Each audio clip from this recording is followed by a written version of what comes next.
एकमात्र मार्ग भक्ति। आनंद वचनामृतम पंचम खंड। अध्यात्म साधना के मार्ग में भक्ति की आवश्यकता के विषय में कुछ कहूँगा। सभी जानते हैं कि ज्ञान, कर्म और भक्ति अध्यात्म साधना मार्ग के तीन सहायक हैं।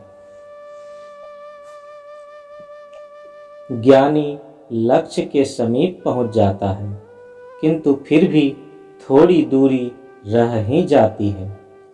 कर्मी लक्ष्य के और भी निकट पहुंच जाता है, किंतु तब भी थोड़ा अंतर बना रहता है। एक भक्त सीधे सीधे लक्ष्य में पहुंच जाता है। ज्ञानी को अंततः यह पश्चाताप होता है कि उसने ज्ञान के नीरस प्रवचनों में अपना समय व्यतीत किया और जीवन का उद्देश्य उसने पूरा नहीं किया। कर्म साधकों को भी ऐसा ही पश्चाताप करना पड़ता है। वे पाते हैं कि उन्होंने कर्म किया और लक्ष्य के निकट पहुंच गए, किंतु उसे पा नहीं सके।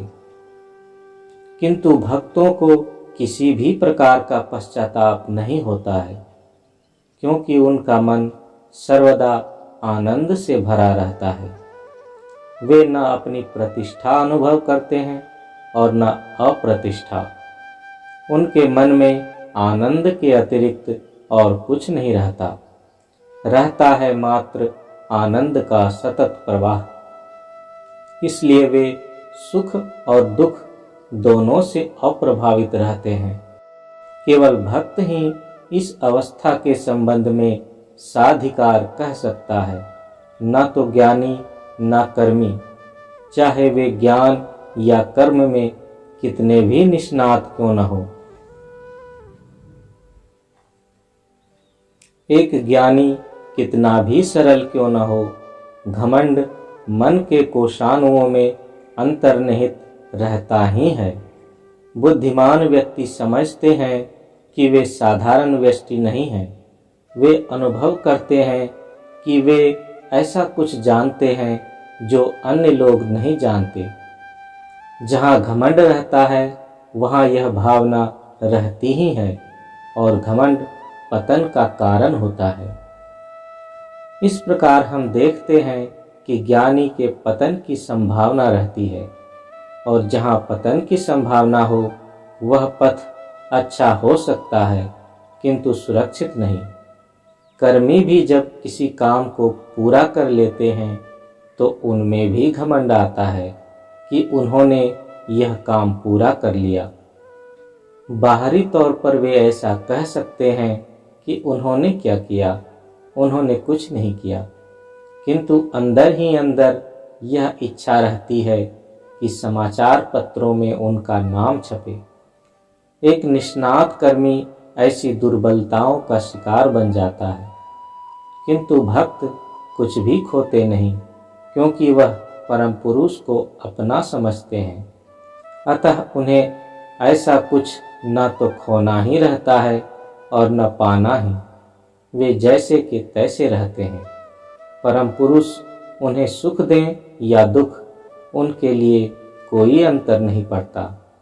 वे समझते हैं कि जो उन्हें सुख देता है वह भी, और जो दुख देता है वह भी, दोनों ही परम पुरुष नारायण की ही अभिव्यक्तियां हैं। किंतु बुद्धिजीवी लोगों में यह भावना नहीं होती है, क्योंकि उनका चिंतन विषयोन्मुखी होता है।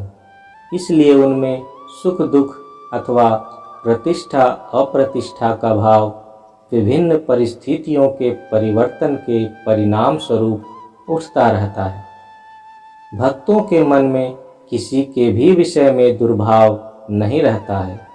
उनके मन में किसी के भी विषय में दुर्भाव क्यों होगा। एक अध्यात्म साधक एक बार भात खा रहे थे कि उसी समय एक भूखा कुत्ता वहां आ गया और उनकी गोद में बैठ गया। कुत्ता भी उनके साथ ही खाने लगा। जब दोनों एक साथ खा रहे थे, एक बुद्धिजीवी व्यष्टि वहां आए और बोले, छीह छीह, कुत्ता एक गंदा जानवर है और आप भी उसके साथ एक ही थाली में भोजन कर रहे हैं। कैसे बेइज्जती हैं आप तो अछूत हैं। भक्त ने उत्तर दिया, मैं विष्णु हूँ, यह कुत्ता भी विष्णु है। फिर आप इस प्रकार मेरा उपहास क्यों कर रहे हैं? यह संपूर्ण विश्व विष्णुमय है। आपके उपहास और आपकी प्रशंसा दोनों ही मेरे लिए समान हैं। मैं कांटों और फूलों दोनों से प्रेम करता हूँ। एकमात्र भक्त ही ऐसा कह सकता है। सुख क्या है? यह मात्र एक वृत्ति है, एक मानसिक प्रतिफलन। दुख भी यही है, एक धनात्मक है और दूसरा ऋणात्मक। दोनों हैं एक प्रकार से मानसिक परिमाप। दोनों में कोई अंतर नहीं है। सुख और दुख, प्रशंसा और निंदा दोनों समान हैं। नाम और यश से उन्हें कुछ खोना या पाना नहीं रहता है।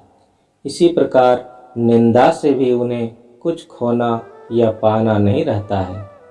भक्त जानते हैं कि परम पुरुष को लेकर संपूर्ण विश्व का ध्रुवीकरण होता है। कुछ के मन में होगा उनके प्रति परम भक्ति और कुछ के मन में होगा ढेर सा दुर्भाव, किंतु परम पुरुष के लिए तो दोनों एक ही जैसे हैं। भक्त भी इसी प्रकार स्वर्ग और नरक दोनों में समान अनुभव करेंगे। स्वर्ग में भी वे परम पुरुष नारायण विष्णु के साथ हैं, अतः प्रसन्न हैं। यदि संयोग से नरक जाना पड़ा तो वहाँ भी तो वह भूमा तत्व उपस्थित है। ऐसा कोई भी स्थान नहीं है जहाँ परम पुरुष न हो। भक्त यदि नरक जाते हैं तो नारायण स्वर्ग में अकेले नहीं रह सकते हैं।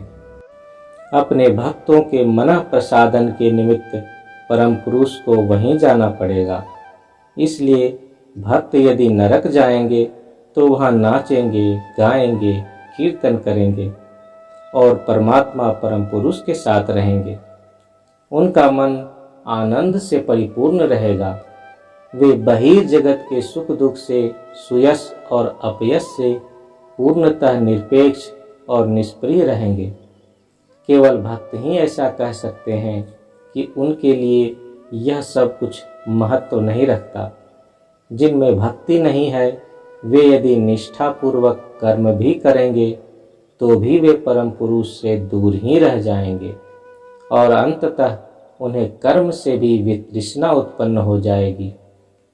कृच्छ साधना के समय उनका मन परम पुरुष में अनुरक्त नहीं रहेगा, बल्कि उल्टे उनका मन कृच्छ साधना जन्य कठिनाइयों में ही उलझा रहेगा। उपवास का वास्तविक तात्पर्य है परम पुरुष के समीप रहना। उप माने समीप, वास माने रहना। भक्तिहीन लोगों का मन एकादशी उपवास में पेट की ही ओर लगा रहेगा, न कि परम पुरुष की ओर। जब अनुचैतन्य भूमा चेतना से मिलकर एकाकार हो जाता है तो वही योग कहा जाता है। भक्तिहीन लोग परम पुरुष से दूर, अति दूर ही रह जाते हैं और वे योग की इस अवस्था को कभी भी प्राप्त नहीं कर पाते। आत्मज्ञान ही सच्चा ज्ञान है। शेष सभी ज्ञान ज्ञान का जंजाल है। यह सच्चा ज्ञान मात्र भक्तों को ही उपलब्ध होता है। शेष ज्ञान ज्ञान की उपछाया है, मूल ज्ञान नहीं। कुछ कर्म ऐसे हैं जो कर्मकांड विषयक हैं, जैसे घंटी बजाना, दीपक जलाना आदि। यह बहिरंग मूलक कर्म है।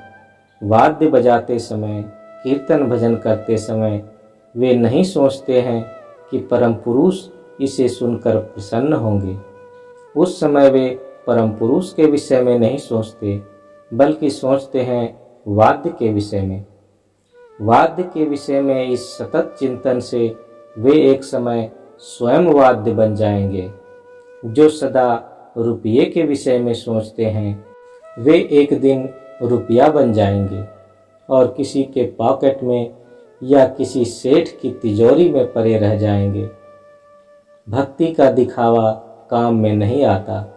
इसी प्रकार मंत्रों का जप भी काम नहीं आता, क्योंकि मंत्र जप के समय वे किसी के विरुद्ध कोई मुकदमा दाखिल करने या व्यापार में लगाई गई बड़ी धनराशि के विषय में सोचते रहते हैं और मंत्रार्थ के भावात्मक चिंतन की धारा टूट जाती है।